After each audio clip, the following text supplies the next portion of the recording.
Hello everybody, welcome back to the channel. I am actually still alive, as you can see. Just enjoying some time off. I'm on break, you know how it is. I hope you've kind of enjoyed the sort of random content that I've put out recently, but I am back to casting Kharak Cup 7, which happened last Saturday, so just a week ago. We have another tournament, of course, because we do them basically once every other week, next Saturday, so I'm hoping to get through all of these in this week, and then we can get back to a sort of normal schedule, I guess. So this is from round 1. We had a pretty low turnout in this tournament, but we had quite a couple of big names, so it'll be fun. By that I mean, you know, Tarnarmor, Catharsis, and me primarily. And here we're going to see a match between, in the qualifier section, you know how the format goes, between Catharsis here, playing as random, but he rolled Soban, and FrostyTeeth up in the north playing as the Coalition. The map is going to be Kharak Teeth, of course chosen by random number generator. And that's actually pretty interesting, because if, I don't know, if FrostyTeeth thinks that his opponent is like Galzian or something, this is like the map to do an AAV rush, which is why I think it's really risky that Catharsis would do random on this map in particular, but maybe he feels confident enough holding it off. He may be right too, I don't know, but he rolled Soban anyway, so it's not going to matter. But I'm wondering if perhaps FrostyTeeth will go for an AAV rush, but seeing these LAVs coming out here, that's not going to be the case. What are the techs looking like? So Frosty obviously with very early LAV fabrication. Catharsis just getting that now, and he's gone for, how many salvagers is this then? 6 it looks like, if another one pops out. Or 5, no, that'd be 7 or 8. Yeah, he's going for 8 of them and then into AV. So he actually is going to do somewhat of an AAV rush right here. Rather than going support cruiser first, which would be kind of like the eco opening. And that's good, because there are LAVs out on the field already. Not being particularly active, though, are they? I feel like if you're going to make LAVs this... Well, maybe he's just bunching them so that he can then move in with, like, a group. But I definitely think if you're going to make LAVs, you know, early on in the game, you got to do something with them, or else they're just sort of dead weight, right? This probe here probably not going to like what he sees. Oh, but he manages to get out, actually. So, Catharsis definitely on top of his probe right there. Very easy to lose it to just a base runner when there's also, you know, 6 LAVs right here. You know how it goes. But yeah, I mean, like, these 6 LAVs, they could be a support cruiser, you know, they could be AAV tech, whatever. So unless he can get something done with it, they don't really do too much for him. So I think what he should do is, like, he saw the probe fly out from this direction, he should then chase down this base runner, because he knows it's over there somewhere. Or he should go in and try to do economic damage. He has to do either one. And the prospects of either one are getting less and less likely every second that these AAVs are rolling out onto the field, so this could be pretty rough. Excuse me there. Just clearing my throat 50 million times, because, you know, that's how I do it. He's going to move out now that he's seen these AAVs. And the AAV is going to chase. I think the AAV should probably just go over this way. This probe narrowly escapes death, and actually amazingly threads the needle and gets between them there. Okay, so he's got another AAV, it looks like, to chase, but I do feel like this one's been a little bit baited in sort of an attempt to keep this base runner alive, but I don't know, does the base runner get out in this case? Well, certainly, yes, if he puts down a turret, right? I don't even really know. We'll have to see. But yeah, this base runner better be moving pretty much immediately. Oh, you can't just stand here. Frosty! Frosty, you gotta go! I mean, it's actually, it's not so much time pressure, the AAV's leaving, but still. AAVs, however, are coming into the main lines of FrostyTeeth, and he's making a support cruiser right now. I don't know what he's got really to defend. AAV, as typical, almost getting killed by LAVs, you know how it goes. But actually, these LAVs now finding a pretty nice window into the main. There's an ALM here to slow them down. I guess actually there is an AAV right here, and there's more on the way. But, you know, they should be able to clear out this ALM, and that's no small business. It's 250. Oh, yeah. Forgot about that. They've got the smoke, of course. Now, the AAVs are in FrostyTeeth's line here. You click on the salvagers, you can see the health of this one going down quite quickly. And he's going to focus on the support cruiser, which is pretty brutal, but I gotta say, it's the right move. Now, Frosty, you gotta power this thing up immediately. Ooh. No, no, no, no, no. Yes, yes, yes. Alright. This guy here probably can run around the carrier Yeah, see, I like what he's doing here, trying to push off the AAVs. It's a little tricky, though. It's not easy. Railgun is out, but this ought to just get killed immediately. I think Catharsis probably ought to focus this one down first. But I suppose he knows he can get the support cruiser, so he's just going to go for that instead. Focus fire is not great, by the way, for FrostyTeeth. I don't think he'd be able to save it, even if it was, but... Oh, it's actually... Oh! He saves it! The support cruiser stays alive. That's actually amazing. And that's really good for FrostyTeeth. I didn't notice what happened over here, by the way, but it looks like all the LAVs died. They didn't even kill this, but... And these two at low health, well, that doesn't really matter. There are support cruisers coming out here. But wow, that keeps FrostyTeeth in this game. I mean, I would have said, like, oh yeah, it's game over, man, if this support cruiser had died, but... It is very much alive, with the second artifact getting carried out right now. That's not bad at all. Now, Catharsis immediately moving over here to plop down a targeting jammer on that turret. I think that's pretty interesting, but it's not a bad move, because what does FrostyTeeth have to, like, counter this? So basically, he can move any unit that he wants over here and clear this out now, just a matter of time. So, you know, just kind of denying some of that field presence there.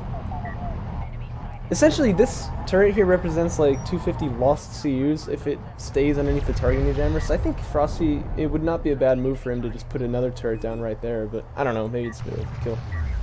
After all, he could kill it with railguns potentially. And that's what he's going for here. Oh yeah, he got it. That's why I was saying it was an interesting move. Everything to do with targeting jammers is interesting, but often not very good, you know what I mean? It's just kind of the unfortunate truth. I always want to see them do more than they do, but it's difficult. Railguns take a fairly bad engagement there. They lose one. Forced to back up now. And the AVs are going to bully one off as well. We are dealing with unequal numbers of upgrades, by the way. Catharsis already having Armor 2 and the Mag Accelerator. Oh boy. Frosty just now getting the Mag Accelerator, but he doesn't even have AV fabrication, so armor vehicles upgrade is definitely out of the picture. He's playing this Garmulator style, you know what I mean? This turret would really love to get into the action, but he's just barely out of range. And it looks like Frosty's army really is on a full route here. I'd love to see him set down a turret just over the hill. Ooh. That I would not love to see, because I really just don't think he can. It's a little bit ambitious, you know what I'm saying? However, this fight is going to turn out well for him. Nice smoke there, allows the Soban Railgun to get his second shot with the higher fire rate and then smoke up. I think that's actually really cool. I'm not sure exactly how cognitive that was, but I hope it really was, because then I would think it was really cool. Anyway, Fighter and Gunship now on the line for FrostyTeeth. I like this move. I think if you're in trouble, which I know he is, he stopped the route, you know what I mean? He's not getting pushed back all the way to like his main or whatever, but he definitely does not have any field control here, and eventually like this will just snowball, so he needs to get something done, right? And in that case, like Fighter and Gunship fabrication is really not a bad move. I really don't think it is. AV's gonna clean out this base burner, that's why I said it was kind of folly for him to go for that artifact right there. But he turned out not needing to put down a turret here, so that's fine. And Frosty definitely has the railgun numbers at the moment. I think that'll change if things carry on the way they are currently. You can see Catharsis, of course, making quite a few of them. He's on actually 2.5 bases right now. I guess his opponent is about there as well, but there's no chance for harassment from FrostyTeeth, and there definitely is from Catharsis. It's on the way already. I feel like Catharsis eventually will get either equal or exceeding numbers of railguns, and Saban railguns are very, very good, so you don't want to fight with those if you don't need to. And that support cruiser for that third base is coming out already, FrostyTeeth not yet producing that, so this could get a little hairy for FrostyTeeth if things go on too long. I think having just been pushed back to his base, he's very hesitant to attack, but honestly that might be the best move right here. Try to attack before your opponent can get sort of a critical mass up, because if you think about it, he's got, how many railguns is this? This is like 11 railguns, and his opponent has got like 6, I can count. Let's say like we add 6 to both of them, suddenly your advantage is actually decreased. You know how, like, you see how that works? So if you have the numbers, you want to attack before... Oh no, this support cruiser got sniped. But of course, that was on very, very low health from earlier, remember that, so it just instantly died. That's another reason why I would have liked to see him attack here, because if you are the one attacking, you can kind of choose where the engagement's going to go on. Still though, I still don't think he's out of this. He can attack now. He's got enough railguns here to take this entire force, let alone what's over here. And fighter and gunship is finished. He's going to start producing them now. He's already got 3 in the hangar. So, you know, he could still get something done here. This guy maybe could have pulled back across the dune. This guy too. I mean, these AAVs are on high ground, so they're going to trade exceedingly well. And at this point, I don't think he's going to get this one, so I'm kind of surprised he doesn't go for those 2 salvagers. Strike fighters are in the air now, and they're doing good damage. He's picking off railguns like they do. Oh no! He left the AAV alive. Oh! That was beautiful! The jetpack almost killed him. He only has 5 health left. Oh no. Oh no. Anyway, yeah, strike fighters being amazingly efficient right here, though. Obviously, you know, nothing to do with these just yet. Support cruiser anti-air is on the way. Pretty soon there will be a support cruiser on all of these locations, and Catharsis will be fine.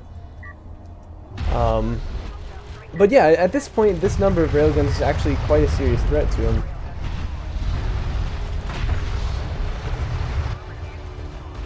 You can see it just completely clears out that army right there. But FrostyTeeth needs to get his bases up, and to that end, he is producing support cruisers, but yeah, he needs to get some compensation for the fact that he's very far behind in eco. His army is alive, his opponent's army is not. That's usually a good thing. So I'd love to see him now push into like either the third or the second. I think that support cruiser anti-air is about to... Oh, that strike fighter really flirting with death. He's gonna come back in though. And he will learn the hard way. That's not where he wants to be. You gotta dock now. Dock now. No! No! No! Oh! Oh well. Like, to be very fair, it's very difficult to see that that's happening, you know what I mean? Like, knowing that your opponent has anti-air is pretty difficult, you know, and then to, like, respond to it in a timely manner without your units dying. So I don't really blame FrostyTeeth for that one, but it'll happen. Oh, excellent placement of a ALM right there. Look at that. That was a really nice fight that Catharsis just took. Unfortunately, he kind of smoked out the one railgun that was weakest, but still, you know, definitely like splitting the number of enemy units that can attack him, slowing them down so they can't get out quite so quickly. And now he can run in. I really think he should capitalize right here because he's got like more railguns than his opponent. But it's true that this one would die instantly once he came over the hill. And now using the double support cruiser to just try to like spearhead this push and keep the units alive. That's a really nice move. All those units will go down, and now Frosty going to try to supplement his army with LAVs, but that's not going to work too well because there are already AAVs here. He can't really launch the strike fighters at this. There are 2 support cruisers, so that would just be like heinous damage. That's a really nice push there from Catharsis. I approve. Singular railgun here, just going to be super annoying. Actually, no, he's not. He would be annoying if he ran over this way. But I just realized there are ALMs here, so honestly, that will probably kill it. Like, you can see how much damage. No, you can't. No, it started dead. Anyway, but yeah, this is really kind of a sledgehammer force right here. Very self-sustainable. Counters everything that Frosty's got on the board right now. And with the high ground advantage right here, he will lose 1 railgun. But well, now he's not actually on high ground. But still, he's going to take this fight handsomely, as you can see. Trading 1 for like 4 right there. And that's how railgun fights can be. They're so unforgiving, you know what I mean? Like, either you win or you lose. It's very rare that a railgun fight kind of goes to like a stalemate. Good smoke there. You're going to block off the carrier so he can focus on these railguns. But first he's going to take down the support cruiser, actually. I think in that case he should throw another smoke just on the rails so that he doesn't have to worry about them real quick. Frosty just basically throwing everything he's got at this, but still not trading very well. That's kind of when you know it's not, like, it's basically just over at this point. Because his opponent on the back of this is on 3 base, still, you know, reinforcing his army from afar.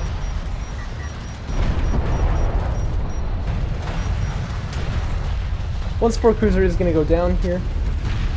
Second one should follow, I would say, which is nice.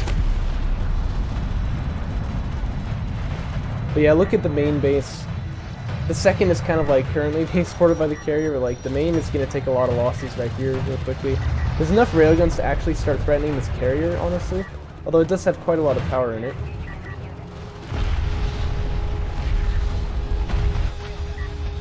Man, I love DOK's music, by the way. Well, to be fair though, air supremacy is achieved once again. I totally forgot about that till these strike fighters launched. The support cruisers are gone, so here comes the strike fighters. They're gonna take out the probe too. They're gonna do fine. Yeah. I really think the damage has already been done though. And look at this guy. He's a commander. He's a commander.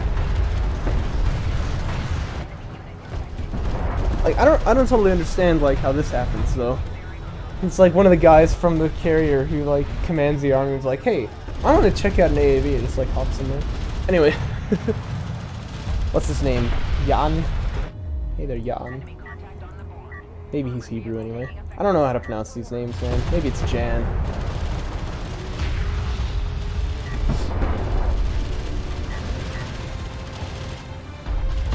But yeah, Salvager's getting massacred here. FrostyTeeth knows it. He can see the writing on the wall, and he's going to choose that moment to surrender.